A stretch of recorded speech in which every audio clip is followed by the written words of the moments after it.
makan hewan kurban. Begitu pagi motong, Bismillahi Allahu Akbar, Allahumma taqabbal min fulan bin fulan. Yang paling afdal motong sendiri. Pisaunya dari bawah naik ke atas, darahnya turun di ujung pisau.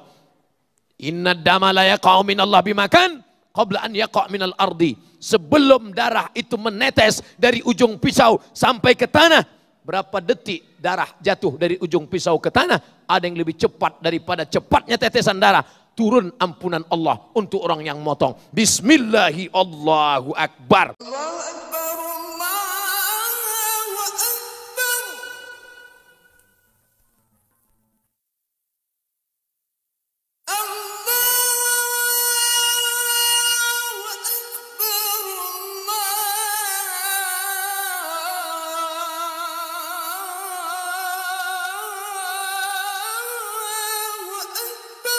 Bismillahirrahmanirrahim. Assalamualaikum warahmatullahi wabarakatuh.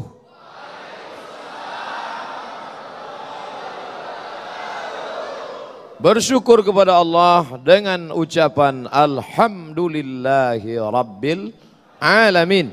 Berselawat kepada Rasulullah dengan mengucapkan Allahumma salli ala Sayyidina Muhammad wa ala ali Sayyidina Muhammad. Hadirin hadirat, muslimin muslimat, alim ulama, cerdik pandai, tokoh masyarakat.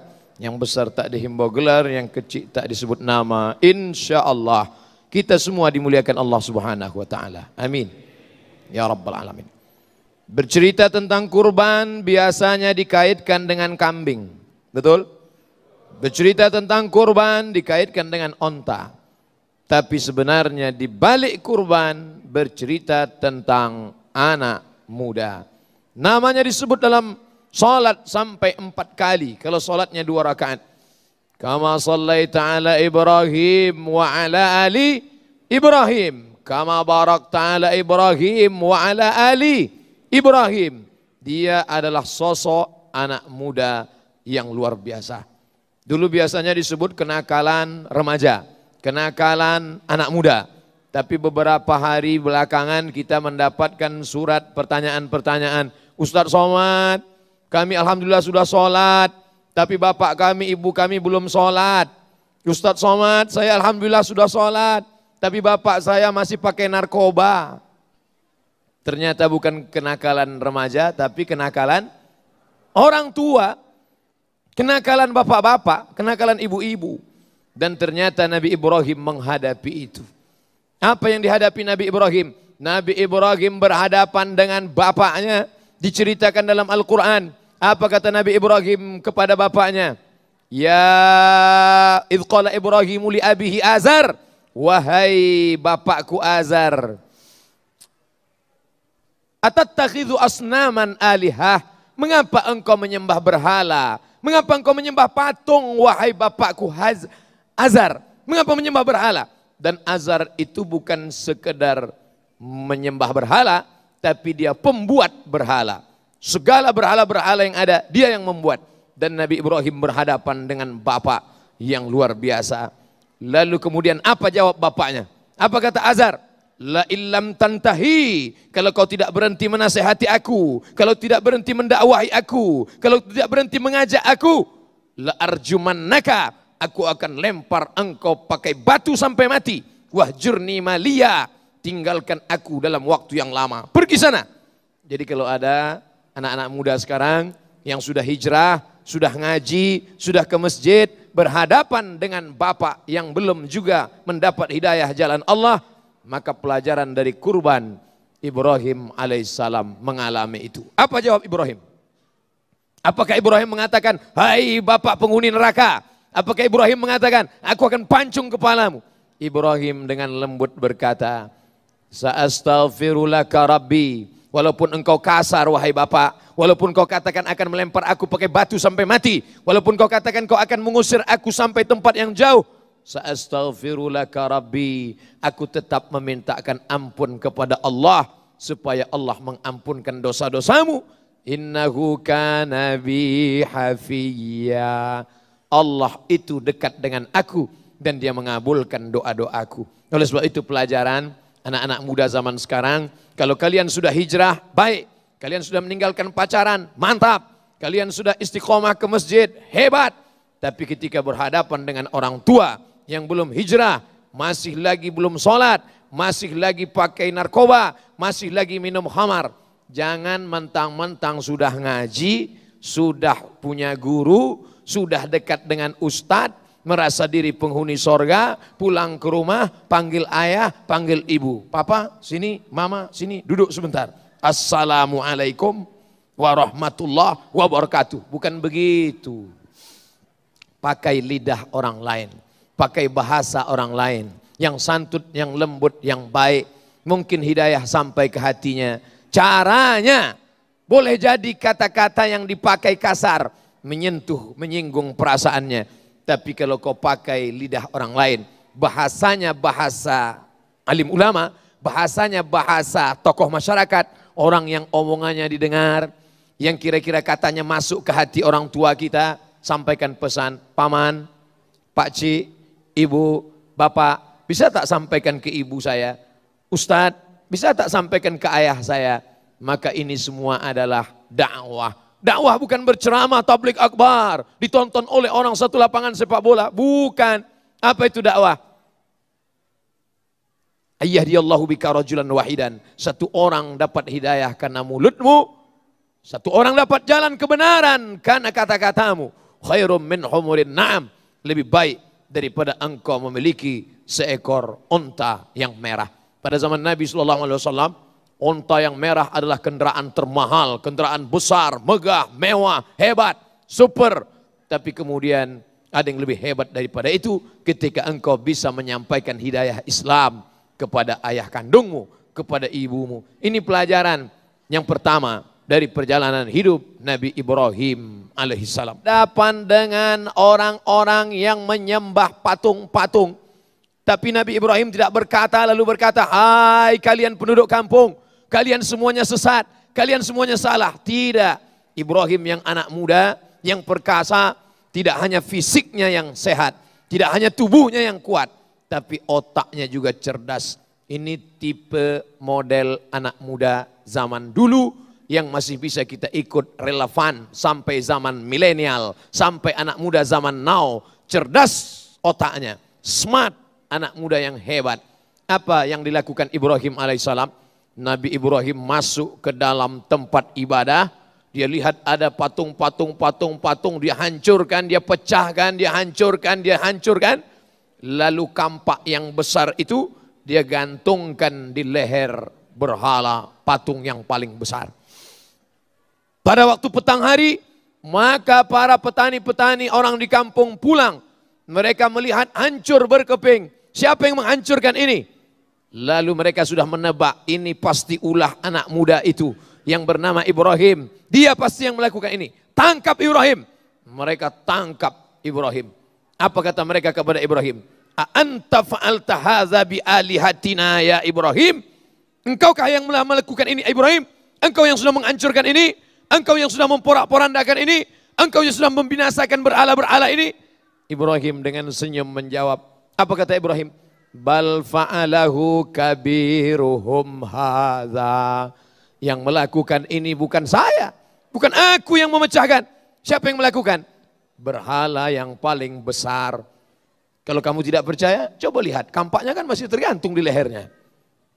Ibrahim sebenarnya ingin mengajak berpikir, hai kalian yang menyembah patung, yang menyembah berhala, coba kalian lihat, ketika dia hancur berkeping, bisa tak dia membela dirinya? Bisa tidak dia menolak mudarat? Kalau membela dirinya saja tidak mampu, kalau membela dirinya dari penghancuran, pengrusakan saja tidak bisa, apalagi membela kalian dari azab Allah Subhanahu wa taala. Ternyata orang kalau sudah berdebat otak kalah, debat IQ kalah, maka yang bangkit adalah egonya, ototnya. Ibrahim, kamu boleh menang dengan otak, tapi dengan otot kamu pasti kalah. Ya jelas kalah. Ibrahim dikeroyok sendirian. Lalu apa kata mereka? Bakar dia. Hidupkan api unggun yang besar. Tarik Ibrahim. Masukkan ke dalam api. Bakar dia hidup-hidup. Harriquhu, bakar dia. mereka bakar Ibrahim alaihissalam. Pelajaran, anak-anak muda mungkin dengan otak kalian menang. Tapi ketika berhadapan dengan sebuah organisasi, berhadapan dengan kelompok besar, berhadapan dengan sebuah geng, kalian boleh jadi kalah. Menyerahkah kalian? Tidak, karena mukjizat pasti ada. Kalian akan dibakar seperti yang dihadapi oleh Ibrahim alaihissalam. Satu kampung mengeroyok dia. Raja berkata, bakar Ibrahim, matikan dia, harriquhu. Di saat itu terjadi mukjizat besar. Apa kata Allah Subhanahu wa taala? Ya nar, wahai api. Ya nar, wahai api, kuni bardan, jadilah engkau bardan, sejuk, wasalaman, selamat. Andai Allah katakan bardan, wahai api jadilah engkau sejuk, mungkin Ibrahim alaihissalam akan mati kedinginan, beku dalam api itu karena kuasa Allah. Api yang panas membakar, Allah bisa balik hukum membakar menjadi membekukan. Kuni bardan, jadilah engkau sejuk kepada Ibrahim. Tapi Allah maha bijaksana, dia tidak hanya berkata bardan, tapi dia juga berkata wasalaman. Arti selaman, selamat. Jadilah engkau sejuk dan selamat bagi Ibrahim. Api tak membakar, ikan tak bisa menelan, api tak bisa membakar, pisau tak bisa memotong. Siapa punya kuasa? Innama amruhu idza arada syai'an ayyakula lahu kun fayakun. Maka kita berusaha saja. Berdakwah ini kita buat saja. Anak-anak muda yang sudah berdakwah menapaki tapak-tapak kaki Ibrahim alaihissalam. Kau akan diperangi oleh ayah kandungmu sendiri. Kau akan dimusuhi oleh keluargamu. Satu kampung akan mengeroyok engkau. Tapi sabar, Allah ada bersama engkau. Apa yang terjadi? Ibrahim keluar, api tak dapat membakarnya, arang habis, besi binasa, debu berterbangan dihembus angin. Ibrahim keluar dari kobaran api dalam keadaan sejuk, kedinginan dan selamat. Apa maknanya? Pelajaran yang kedua, bahwa dalam dakwah engkau mesti bekerja dengan otak. Lebih otot mungkin engkau kalah, dengan fisik mungkin engkau akan kalah, tapi otakmu, hatimu dekatkan dengan Allah, mukjizat akan datang. Mukjizat sudah selesai, kenabian sudah tidak ada lagi, betul, tapi Allah tetap menolong. Intan surullah, hai anak-anak muda, intan surullah, kalau kau tolong agama Allah, yansurkum, Allah akan menolong kamu. Wa yuthabbits aqdamakum, pada saat kaki goyah, pada saat kaki gontai, pada saat kaki tak dapat melangkah, Allah yang membuat engkau bisa melangkah. Kuasa itu bukan dari engkau, tenaga itu bukan dari engkau, suara itu bukan dari engkau. La haula wala quwata illa billah al-ali, yang maha tinggi, al-azim, yang maha agung dan perkasa. Oleh sebab itu serahkan diri kepada Allah. Itu bukan asal-asalan saja menyebut nama dia dalam salat. Kama sallaita ala Ibrahim wa ala ali Ibrahim, kama barakta ala Ibrahim wa ala ali Ibrahim. Ada hikmah yang terkandung di dalamnya. Hari ini kita berhadapan dengan anak muda yang perkasa ketika pada awal bulan dengan sepeda motornya, dengan gagahnya, dengan PD-nya. Tanggal 1, tanggal 2 sampai tanggal 15, sampai tanggal 25 sudah tidak datang ke kampus lagi. Karena uang sudah mulai menipis. Passwordnya cuma 3 huruf saja. Pa, ma, papa, mama, hilang. Tapi Ibrahim alaihissalam, dia tidak bersandar kepada manusia. Dia adalah tipikal model anak muda yang otaknya cerdas, fisiknya sehat, orangnya berani melawan kemungkaran, tapi dia tidak bersandar kepada manusia. Andai dia bersandar kepada ayahnya, tentu dia tidak berani berkata-kata. Andai dia bersandar kepada orang kampungnya, tentu dia akan ikut saja orang banyak. Wa in tuti aktsara man fil ard, kalau kau ikut orang banyak, yudilluka an sabilillah, mereka akan menyesatkanmu dari jalan Allah Subhanahu wa taala. Ibrahim tipikal model anak muda yang sehat fisiknya, sehat otaknya, tapi dia tidak bersandar kepada manusia. Bersandar kepada manusia hampa, bersandar kepada harta binasa, bersandar kepada kuasa sirna. Ibrahim bersandar hanya kepada Allah Subhanahu wa taala. Idza daqat 'alaika dunya, sempit semuanya. Yang selama ini kawan-kawan berubah menjadi lawan. Yang selama ini bersandar kepada harta, saatnya tiba harta tak lagi berguna. Yang selama ini bersandar kepada orang tua mati meninggalkan kita. Lalu kita bersandar kepada apa? Maka jangan katakan kepada anak-anakmu, nanti kalau aku mati kau akan makan apa? Nanti kalau aku mati kau tinggal di mana? Nanti kalau aku mati nanti bisnismu apa? Dunia ini penting, tapi ada yang lebih penting. Setelah kita mati, kita akan bertanya, kau bersandar kepada apa? Yang kau sembah apa? Kita ajarkan dia bagaimana Ibrahim alaihissalam berdiri dengan sendirinya. Ayah tak bisa diandalkan. Orang kampung membakar dan memusuhi. Raja ingin mematikan dia, tapi hatinya tetap hidup karena dia bersandar kepada yang maha hidup. Yuhyi wa yumit wa huwa ala kulli syai'in. Salah satu asmaul husna adalah ya muhyi, wahai yang menghidupkan. Ya mumit, wahai yang mematikan. Kalau hari ini aku hidup karena engkau yang memberikan aku hidup. Sampai masanya aku akan mati. Kalau hari ini ada yang mati, dia bukan mati dengan sendirinya, tapi karena engkau yang mematikan dia. Itu yang kita katakan selesai sholat. La ilaha illallah wahdahu la syarikalah, lahul mulku wa lahul hamdu, yuhyi wa yumit wa huwa ala kulli syai'in qadir. Ibrahim alaihissalam merasakan itu. Pelajaran yang kelima, Ibrahim juga manusia. Ibrahim manusia biasa. Dia bukanlah malaikat. Kalau dia manusia bagaimana? Dia makan. Setelah makan, dia minum. Kalau ada makanan, ada minuman, apa yang terjadi? Ada libido seksual. Kalau begitu dia perlu menyalurkan hasrat seksualnya, ya. Maka Ibrahim menikah. Man istata'a minkumul ba'ah. Pelajaran yang kelima, wahai para pemuda. Man istata'a minkumul ba'ah. Kalau sampai usia kalian sudah bisa menikah, falyatazawwaj, menikahlah. Sebagaimana Ibrahim alaihissalam menikah. Otak boleh cerdas, tapi hawa nafsu tetap ada. Hawa nafsu kalau tidak disalurkan kepada tempatnya, dia akan merusak otak, dia akan mengacaukan pikiran.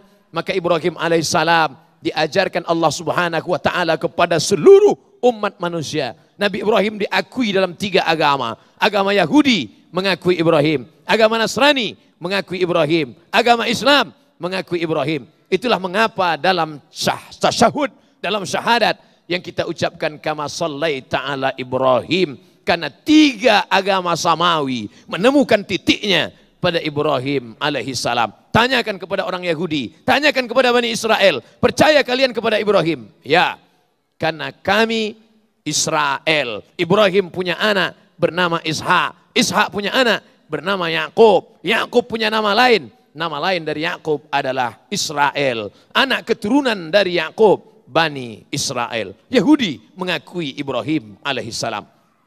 Bagaimana dengan Nasrani? Mereka mengakui Ibrahim.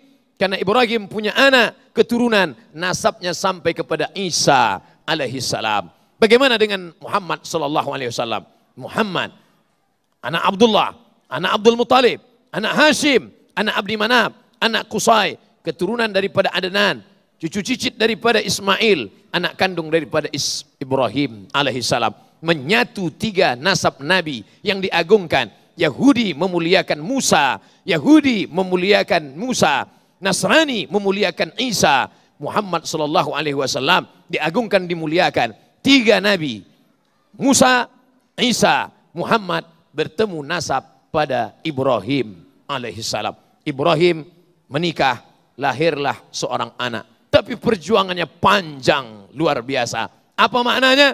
Kalian wahai anak-anak muda, man istata'a minkumul ba'ah. Kalau ada di antara kalian yang sudah sanggup menikah, falyatazawwaj, menikahlah.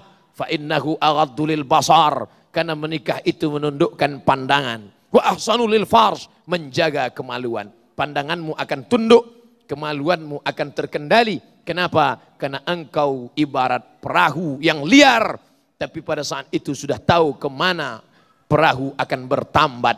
Sementara yang perempuan pula selama ini risau gelisah karena nakhoda belum juga tiba. Tapi setelah tiba masanya, bertautlah 2 hati manusia, didoakan oleh orang ramai. Orang ramai berkata, barakallahu lakuma wa baraka alaikuma wa jama'a bainakuma fi khair. Ibrahim alaihissalam. Ustaz, kami ini mahasiswa, sedang kuliah di suatu kota. Bagaimana pendapat Ustaz kalau kami menikah? Bagus. Belanjanya dari mana? Ya saya tidak tanggung jawab. Tanya orang tua, kamu dapat kiriman? Iya. Calon mempelai perempuan itu juga dapat kiriman? Iya. Satukan antara 2 APBD. maka kalian bisa menikah. Bahwa dulu bersusah-susah ya, berakit-rakit ke hulu, berenang-renang ke tepian, bersakit-sakit dahulu, sakit-sakit juga kemudian. Bersakit-sakit dulu masa kuliah, nanti sampai masanya kalian akan senang, bahagia, sukses tadi, sukses kuliah, sukses kerja, sukses anak. Kenapa tidak? Wahai bapak-bapak, wahai orang tua, apakah kau rela anakmu berzina? Apakah kau biarkan anakmu berteman dengan yang tidak mahram demi hanya untuk menjaga kehormatan? Padahal ini perbuatan yang tidak diridhai Allah. Padahal engkau kaya, uangmu banyak. Kenapa kau tidak nikahkan? Ustaz, boleh nikah muda? Baik sekali. Kalaulah kita tahu nikah itu betapa baik hikmahnya, kalau kita tahu betapa nikah itu baik manfaatnya, mungkin kita juga akan cepat menikah. Pagi khitan, sore menikah. Tentu tidak secepat itu. Ada masa-masanya. Seorang sahabat Nabi bernama Amr bin As. Dia punya anak namanya Abdullah bin Amr bin As. Baca dalam biografinya, jarak antara Amr bin As dengan anaknya Abdullah bin Amr bin As hanya 11 tahun saja. Kalau jarak antara bapak dengan anak 11 tahun, jadi nikahnya umur berapa itu? Artinya apa? Menikah baik, mampu. Bagi yang tidak mampu bagaimana? Faman lam yastati, siapa yang tidak mampu, fa'alaihi bisawm, banyak-banyak puasa sunat. Mimpi Nabi Ibrahim bukan dari setan, mimpi dari Ibrahim bukan igawan dan ingawan, mimpi Ibrahim adalah wahyu dari Allah. Anni ara fil manam, aku lihat dalam mimpiku, anni azbahuka, aku menyembelih lehermu, fanzur madza tara, apa pendapatmu wahai anakku? Anak Ibrahim bernama Ismail itu luar biasa. Kenapa anaknya berbakti? Karena dia juga dulu berbakti kepada orang tua. Apa kata anaknya? Ya abati, wahai ayahku, if'al ma tu'mar, laksanakan apa yang diperintahkan Allah. Satajiduni insyaallah, insyaallah kau akan dapati aku minas sabirin, aku sabar menerimanya. Bapak Ibu kalau mau ngetes anaknya berbakti atau tidak, pulang dari sini ambil pisau. Ya bunayya, wahai anakku, anni ara fil manam, aku lihat dalam mimpiku tadi malam, anni azbahuka, aku menyembelih lehermu, fanzur madza tara, apa pendapatmu nak? Langsung dia pergi ke Pak Kapolres. Kepatuhan yang tunduk seorang anak bernama Ismail kepada ayahnya, apa kata dia? If'al ma tu'mar, laksanakan apa yang diperintahkan Allah. Satajiduni insyaallahu minas sabirin, insyaallah aku sabar menerimanya. Laksanakan ya ayah. Watallahu lil jabin, dia bawa anak itu ke atas bukit, sampai ke atas bukit, dibaringkan di atas altar, dan ketika pisau sudah terasa sejuknya di leher, terasa sejuknya, dinginnya ujung pisau di tepi leher. Kalau mau merasakan, pulang di rumah, ambil pisau dapur, letakkan. Sudah terasa, tinggal menarik sedikit lagi. Tinggal menarik sedikit lagi. Tapi apa yang terjadi? Ayatnya dibacakan tadi. Fafadainahu bidzib'in azim. Kami tebus dengan sembelihan yang besar. Tiba-tiba datang malaikat membawakan seekor kambing. Itulah sejarah kurban. Nanti kalau jamaah haji, jamaah umrah sampai ke Mina, di dekat melontar jumrah, di atas bukit ada istana raja, Raja Saudi Arabia. Di tepi tembok ada tinggi sebesar tiang putih, ada kubah kecil di atas, kira-kira setinggi AC kita, nampak bulat. Disitulah tempat penyembelihan Ibrahim ketika membawa Ismail. Sampai sekarang tugunya masih ada. Tapi pengalaman saya membawa jamaah haji umrah, hampir tidak ada jamaah yang bertanya, Ustadz di mana tempat penyembelihan Ismail? Tak ada. Yang selalu mereka tanya, di mana tempat beli batu cincin? Di mana tempat beli ceret kuning dan celak? Itu artinya masyarakat masih minim kepedulian terhadap sejarah Ibrahim alaihissalam. Padahal di sana, untuk apa tempat itu? Untuk apa tugu itu? Untuk apa? Memangnya kita mau sembah? Tidak. Kita tidak menyembah tugu. Tapi untuk apa? Mengenang bagaimana Ibrahim alaihissalam. Kepatuhan kepada Allah. Allah tidak minta kambingmu. Allah tidak minta ontamu. Yang diminta Allah yang paling kau sayang. Allah tahu Umat Muhammad ini imannya belum sampai ke tingkat Ibrahim. Maka Allah tidak minta anak kita. Yang diminta Allah apa? Hanya seekor kambing 2.500.000. Kalau lebih mahal daripada itu tolong tawar. Masjid dekat rumah saya mematok harga, Ustadz Somad, kami dari panitia kurban 2.300.000 tambah biaya operasional 100.000. Kalau Ustadz mau berlapang dada, berlapang kantong ingin tambah 2,5 juta, bagus sekali. Karena panitia juga mau minum-minum kopi paginya. Kopi apa? Kopi luwak. Lalu kemudian mereka bertemu, berjumpa, dan kemudian bersilaturahim. Maka cuman 2,5 juta Nabi Ibrahim alaihissalam, anak yang ditunggu selama 86 tahun. Allah tidak minta anakmu, karena Allah tahu. Jangankan anakmu, kambing saja diminta kau protes. Allah hanya minta seekor kambing yang akan dipotong. Fasalli li rabbika wanhar. Fasalli, salatlah. Kita sudah salat. Tapi ada satu lagi. Wanhar, berkurbanlah. Orang yang cinta pasti ada berkorban. Kalau ada orang hanya berkata-kata saja. Oh my dear, oh my darling. Lautan kan ku seberangi, bukit kan ku daki. Buktinya mana? Enggak ada. Bohong. Ngomong kosong. Tapi ketika kau bisa tunjukkan bukti. Beriman engkau kepada Allah? Ya. Sayang engkau kepada Nabi Muhammad? Ya. Suka engkau kepada Ibrahim? Ya. Apa buktinya? Kama sallaita ala Ibrahim wa ala ali Ibrahim. Kama barakta ala Ibrahim wa ala ali Ibrahim. Mana buktinya? Ini kambing. Untuk berapa orang? Kami satu rumah. Pelit sekali engkau. Nabi Muhammad sallallahu alaihi wasallam apa yang dia berikan? Dia potong sendiri 63 ekor. Ambil pisau, potong. Ambil lagi, potong. Ambil lagi, potong. 63 ekor. Setelah itu dia ambil pisau, dia berikan kepada Sayyidina Ali. Ali, lanjutkan. Ali motong lagi 37 ekor. 63 tambah 37 ekor. Berapa? 100 ekor. 100 ekor kali 35 juta. Itu onta paling murah. Itu pun karena yang jual udah teman dekat betul. 35 juta onta paling murah. Kali 100 ekor. 35 juta kali 100 ekor. Berapa? 3,5 miliar.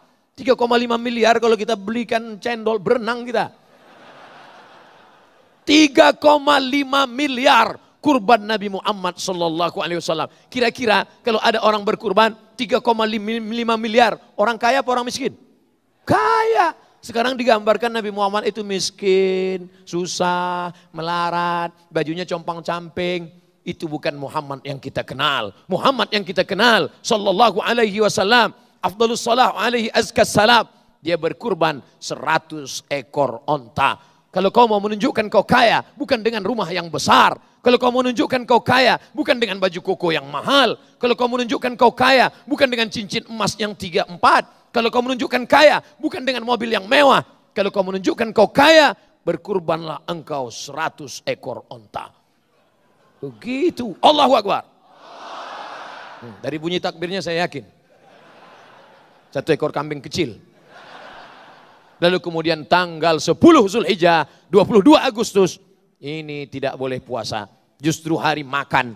Apa yang dimakan? Makan hewan kurban. Begitu pagi motong, Bismillahi Allahu Akbar. Allahumma taqabbal min fulan bin fulan. Yang paling afdal motong sendiri. Pisaunya dari bawah, naik ke atas, darahnya turun di ujung pisau. Inna dama la yaqa'u minallah bimakan qabla an yaqa' minal ardi. Sebelum darah itu menetes dari ujung pisau sampai ke tanah, berapa detik darah jatuh dari ujung pisau ke tanah? Ada yang lebih cepat daripada cepatnya tetesan darah. Turun ampunan Allah untuk orang yang motong. Bismillahi Allahu Akbar. Tapi yakinkan Anda pandai memotong. Ada 2 urat yang putus, urat makan dengan urat nafas. Jangan sampai urat makannya putus, urat nafas nggak putus. Begitu tali dilepas, sapinya tegak. Yang belum terbuka hatinya menyembelih tanggal 10, tanggal 11. Nggak sanggup, tanggal 12. Nggak sanggup, tanggal 13. Nggak sanggup, habis. Tanggal 14 nggak ada kesempatan lagi. Mudah-mudahan kita termasuk orang yang berkurban karena Allah Subhanahu wa Ta'ala. Anak muda, pengorbanan, semangat berkurban. Selamatkan anak muda, selamatkan harta dengan berkurban kepada Allah. Terima kasih segala perhatian. Mohon maaf segala kesilapan dan kekhilafan. Wassalamualaikum warahmatullahi wabarakatuh.